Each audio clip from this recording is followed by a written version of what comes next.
میری آپ سے گزارش ہے، نئے سال کی ابتدا گانے بجانے سے نہ ہو، شراب سے نہ ہو، فحاشی بدکاری سے نہ ہو۔ نئے سال کی ابتدا جب مجھے سر میں درد نہیں تھا تو میں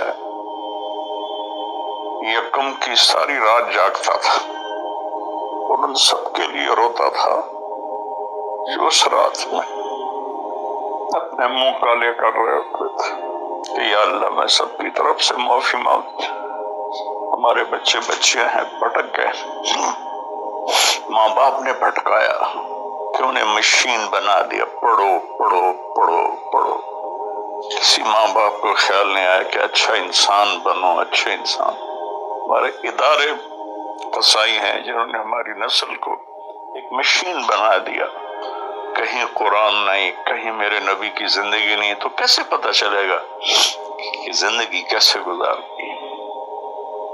تو میری گزارش ہے کہ اس سال کی ابتدا گناہ سے نہ کریں، نیکی سے کریں۔ ساری رات میں جاگتا تھا اور پھر سحری کے وقت میں روزہ رکھتا تھا، ان کے لیے دعا کرتا تھا کہ یا اللہ تیرے حبیب کی امت ہے، تجھے بھول گئے ہیں لیکن تجھے مانتے ضرور ہیں، تیرے نبی کو بھول گئے لیکن تجھے مانتے ہیں، انہیں معاف کر۔